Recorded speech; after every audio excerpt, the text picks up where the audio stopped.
Middle ഈസ്റ്റിനെ മാസങ്ങളോളം യുദ്ധഭീതിയിലാഴ്ത്തിയ വൻ സൈനിക പ്രതിസന്ധികൾക്കൊടുവിൽ രൂപം കൊണ്ട ഇസ്ലാമാബാദ് ധാരണാപത്രം അന്താരാഷ്ട്ര രാഷ്ട്രീയത്തിൽ പുതിയൊരു വാക്പോരിന് വഴി തുറന്നിരിക്കുകയാണ്. അമേരിക്കയും ഇറാനും തമ്മിൽ ഒപ്പുവെച്ച 14 ഇന കരാർ കേവലം ഒരു സമാധാന ഉടമ്പടിയല്ല, മറിച്ച് അമേരിക്കയുടെ കനത്ത പരാജയത്തിന്റെ ഔദ്യോഗിക രേഖയാണെന്നാണ് ഇറാന്റെ മുഖ്യ ചർച്ചക്കാരൻ പ്രഖ്യാപിച്ചിരിക്കുന്നത്. മാസങ്ങൾ നീണ്ട കടുത്ത ഉപരോധങ്ങളെയും സൈനിക സമ്മർദ്ദങ്ങളെയും അതിജീവിച്ച് ഇറാൻ നേടിയ ചരിത്ര വിജയമാണിതെന്ന് ഇറാന്റെ രാഷ്ട്രീയ സൈനിക നേതൃത്വം ഒന്നടങ്കം അവകാശപ്പെടുന്നു. ഇറാന്റെ ഈ കടുത്ത വിജയപ്രഖ്യാപന പ്രസംഗം വാഷിംഗ്ടണിനെയും കടുത്ത യാഥാസ്ഥിതിക്ക് പാശ്ചാത്യ ശക്തികളെയും ഒരുപോലെ പ്രകോപിപ്പിച്ചിട്ടുണ്ട്. ദീർഘകാലമായി തങ്ങളെ തകർക്കാൻ ശ്രമിച്ച അമേരിക്കൻ സാമ്രാജ്യത്വ ശക്തികൾ ഒടുവിൽ ഇറാന്റെ നിശ്ചയദാർഢ്യത്തിന് മുൻപിൽ മുട്ടുകുത്താൻ നിർബന്ധിതരായി എന്നാണ് ഇറാൻ നേതാക്കൾ അവകാശപ്പെടുന്നത്. ഇറാന്റെ പരമാധികാരത്തെയും പ്രതിരോധ ശേഷിയെയും അംഗീകരിക്കാൻ അമേരിക്ക തയ്യാറായതാണ് ഈ കരാറിലൂടെ വ്യക്തമാക്കുന്നതെന്നും തെഹ്റാൻ വാദിക്കുന്നു. തങ്ങളുടെ പ്രതിരോധത്തിന്റെയും പരമാധികാരത്തിന്റെയും വിജയമായാണ് ഇറാൻ ഈ സമാധാന ഉടമ്പടിയെ ജനങ്ങൾക്ക് മുൻപിൽ അവതരിപ്പിക്കുന്നത്. അമേരിക്കൻ സമ്മർദ്ദങ്ങൾക്ക് വഴങ്ങി തങ്ങൾ ഒരു തരത്തിലുള്ള വിട്ടുവീഴ്ചയും ചെയ്തിട്ടില്ലെന്നും മറിച്ച് സ്വന്തം നിബന്ധനകൾ അംഗീകരിക്കാൻ തങ്ങൾക്ക് കഴിഞ്ഞെന്നുമാണ് ഇറാന്റെ വിദേശകാര്യ നയതന്ത്രജ്ഞർ വ്യക്തമാക്കുന്നത്. ഈ 14 ഇന ഇസ്ലാമാബാദ് ധാരണാപത്ര പ്രകാരം ഇറാനുമേൽ അമേരിക്ക ഏർപ്പെടുത്തിയിരുന്ന പല കടുത്ത സാമ്പത്തിക ഉപരോധങ്ങളിലും ഇളവുകൾ ലഭിക്കുമെന്നാണ് സൂചന. ഇതാണ് തങ്ങളുടെ സാമ്പത്തിക പ്രതിരോധത്തിന്റെ വിജയമായി ഇറാൻ ഉയർത്തിക്കാട്ടുന്നത്. വിദേശ ബാങ്കുകളിൽ മരവിപ്പിക്കപ്പെട്ട് കിടക്കുന്ന തങ്ങളുടെ കോടിക്കണക്കിന് ഡോളറിന്റെ ആസ്തികൾ മോചിപ്പിക്കാൻ ഈ കരാറിലൂടെ സാധിക്കുമെന്ന് ഇറാൻ വിശ്വസിക്കുന്നു. എന്നാൽ ഇറാന്റെ ഈ പ്രകോപനപരമായ പ്രസ്താവനകൾക്കെതിരെ ഡൊണാൾഡ് ട്രംപ് ഭരണകൂടം കടുത്ത ഭാഷയിലാണ് പ്രതികരിച്ചത്. ഈ കരാർ ഇറാന്റെ വിജയമല്ല, മറിച്ച് കൂടുതൽ നാശത്തിലേക്ക് പോകാതിരിക്കാൻ അവർക്ക് ലഭിച്ച അവസാന അവസരമാണെന്നാണ് ട്രംപ് ഓർമ്മിപ്പിച്ചത്. ഇറാൻ കരാറിലെ ഏതെങ്കിലും വ്യവസ്ഥകൾ ലംഘിക്കുകയോ മേഖലയിലെ ഭീകര ഗ്രൂപ്പുകളെ പിന്തുണയ്ക്കുന്നത് തുടരുകയോ ചെയ്താൽ ചരിത്രത്തിലെ ഏറ്റവും മാരകമായി തിരിച്ചടി നേരിടേണ്ടി വരുമെന്നാണ് ട്രംപിന്റെ മുന്നറിയിപ്പ്. കരാറിനെ ചൊല്ലി ഇരു രാജ്യങ്ങളും നടത്തുന്ന ഈ പരസ്പര വിരുദ്ധമായ പ്രചാരണങ്ങൾ മിഡിൽ ഈസ്റ്റിൽ നിലനിൽക്കുന്ന താൽക്കാലിക ശാന്തതയെ വീണ്ടും അപകടത്തിലാക്കുകയാണ്. ഒരു വശത്ത് സമാധാനത്തിന്റെ കരാർ ഒപ്പുവെക്കുമ്പോഴും മറുവശത്ത് അത് തങ്ങളുടെ രാഷ്ട്രീയ നേട്ടങ്ങൾക്കായി ഇരുവിഭാഗവും ഉപയോഗിക്കുന്നത് അന്താരാഷ്ട്ര സമൂഹത്തെ ആശങ്കയിലാക്കുന്നു. മാസങ്ങൾ നീണ്ട കടുത്ത സൈനിക ഏറ്റുമുട്ടലുകൾക്കും ഡ്രോൺ ആക്രമണങ്ങൾക്കും ശേഷമാണ് ഇത്തരമൊരു നയതന്ത്ര ചർച്ചയ്ക്ക് ഇരു രാജ്യങ്ങളും തയ്യാറായത്. യുദ്ധത്തിന്റെ വക്കിൽ നിന്ന് മിഡിൽ ഈസ്റ്റിനെ രക്ഷിക്കാൻ പാകിസ്ഥാന്റെ മധ്യസ്ഥതയിൽ ഇസ്ലാമാബാദിൽ വെച്ചാണ് ഈ സുപ്രധാന ധാരണാപത്രം രൂപം കൊണ്ടത്.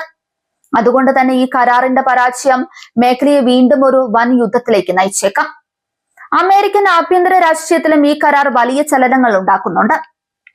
ട്രംപ് ഇറാന് മുന്നിൽ കീഴടങ്ങിയെന്ന രീതിയിലുള്ള വിമർശനങ്ങൾ പ്രതിപക്ഷം ഉയർത്താൻ ഈ പ്രസ്താവന കാരണമായി. ട്രംപിന്റെ വിദേശ നയത്തിന്റെ പരാജയമാണ് ഇസ്ലാമാബാദിൽ കണ്ടതെന്ന് അദ്ദേഹത്തിന്റെ രാഷ്ട്രീയ എതിരാളികൾ വാദിക്കുന്നുണ്ട്. ഈ ആഭ്യന്തര സമ്മർദ്ദം കാരണം ഇറാനോട് കൂടുതൽ കടുത്ത നിലപാട് സ്വീകരിക്കാൻ ട്രംപ് ഭരണകൂടം നിർബന്ധിതരായേക്കും. ഇത് കരാറിന്റെ ഭാവിക്ക് വലിയൊരു ഭീഷണിയാണ്. മേഖലയിലെ മറ്റു വൻ ശക്തികളായ സൗദി അറേബ്യയും ഇസ്രയേലും വളരെ ജാഗ്രതയോടെയാണ് ഈ സംഭവ വികാസങ്ങളെ വീക്ഷിക്കുന്നത്. ഇറാൻ തങ്ങളുടെ പ്രതിരോധ വിജയം ആഘോഷിക്കുന്നത് ഇസ്രയേലിന് വലിയ ആശങ്കയുണ്ടാക്കുന്ന കാര്യമാണ്. അമേരിക്കയുമായി ഇറാൻ ഉണ്ടാക്കിയ ഏതൊരു ധാരണയും തങ്ങളുടെ സുരക്ഷയെ ബാധിക്കുമെന്ന് ഇസ്രയേൽ കരുതുന്നു. അതുകൊണ്ട് തന്നെ ഈ താൽക്കാലിക ഉടമ്പടിയെ മറികടന്ന് ഇറാന്റെ ആണവ സൈനിക പദ്ധതികളെ തകർക്കാൻ ഇസ്രയേൽ സമാന്തര നീക്കങ്ങൾ നടത്തിയേക്കാം. ഇറാൻ ജനതയ്ക്കിടയിൽ ദേശീയബോധവും ഭരണകൂടത്തോടുള്ള പിന്തുണയും വർദ്ധിപ്പിക്കാൻ ഈ വിജയപ്രസംഗം വലിയ രീതിയിൽ സഹായിച്ചിട്ടുണ്ട്. ഉപരോധങ്ങൾ കാരണം കടുത്ത സാമ്പത്തിക പ്രതിസന്ധി നേരിടുന്ന ജനങ്ങൾക്ക് മുൻപിൽ തങ്ങളുടെ ത്യാഗം വെറുതെ ആയിരിക്കില്ല എന്ന് തെളിയിക്കേണ്ടത് ഇറാന്റെ ആഭ്യന്തര സുരക്ഷയ്ക്ക് അത്യന്താപേക്ഷിതമായിരുന്നു. അമേരിക്കയെ പോലൊരു വൻ ശക്തിയെ ചർച്ചാമേശയിൽ മുട്ടുകുത്തിക്കാൻ കഴിഞ്ഞുവെന്ന വാർത്ത രാജ്യത്തിനകത്ത് വലിയ ആവേശമാണ് ഉണ്ടാക്കിയിട്ടുള്ളത്. തന്ത്രപ്രധാനമായ ഹോർമുസ് കടലിടുക്കിലെയും ഗൾഫ് മേഖലയിലെയും കപ്പൽ ഗതാഗത സുരക്ഷ ഈ കരാറിന്റെ വിജയത്തെ ആശ്രയിച്ചാണ് ഇരിക്കുന്നത്. ഇറാൻ തങ്ങളുടെ വിജയം ആഘോഷിക്കുമ്പോഴും മേഖലയിലെ സൈനിക സന്നദ്ധത കുറച്ചിട്ടില്ലെന്ന് വ്യക്തമാക്കുന്നുണ്ട്. ഏത് നിമിഷവും അമേരിക്കൻ ഭാഗത്തു നിന്നുണ്ടാകുന്ന പ്രകോപനങ്ങൾക്ക് മറുപടി നൽകാൻ തങ്ങൾ തയ്യാറാണെന്നാണ് ഇറാന്റെ റവല്യൂഷണറി ഗാർഡ്സ് നൽകുന്ന സൂചന. ഇത് മിഡിൽ ഈസ്റ്റിലെ സായുധ സന്തുലിതാവസ്ഥയെ കലുഷിതമാക്കുന്നു. യൂറോപ്യൻ യൂണിയനും മറ്റ് അന്താരാഷ്ട്ര നയതന്ത്ര ശക്തികളും ഇരുഭാഗത്തോടും കടുത്ത പ്രസ്താവനകളിൽ നിന്ന് പിന്മാറാൻ ആവശ്യപ്പെടുന്നുണ്ട്.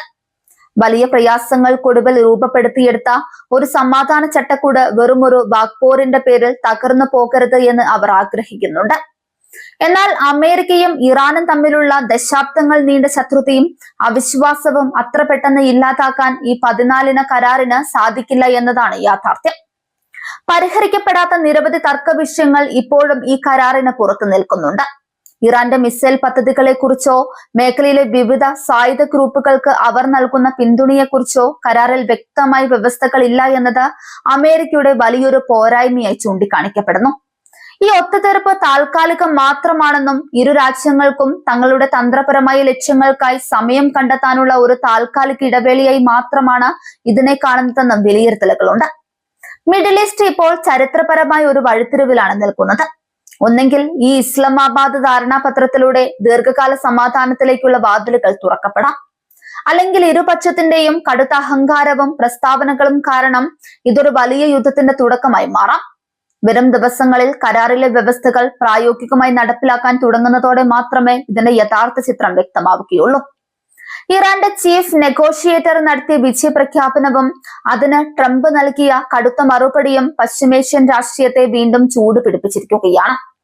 അമേരിക്ക മുട്ടുകുത്തിയെന്ന ഇറാന്റെ പ്രഖ്യാപനം വെറുമൊരു രാഷ്ട്രീയ പ്രസംഗമല്ല, മറിച്ച് വരാനിരിക്കുന്ന പുതിയൊരു നയതന്ത്ര പോരാട്ടത്തിന്റെ തുടക്കമാണ്. ശക്തി പ്രകടനങ്ങളിലൂടെയും വാക്പോരുകളിലൂടെയും മുന്നോട്ടു പോകുന്ന ഈ ദുർബലമായ സമാധാനം എത്രനാൾ നിലനിൽക്കുമെന്ന് ലോകം അതീവ ഉത്കണ്ഠയോടെയാണ് ഉറ്റുനോക്കുന്നത്.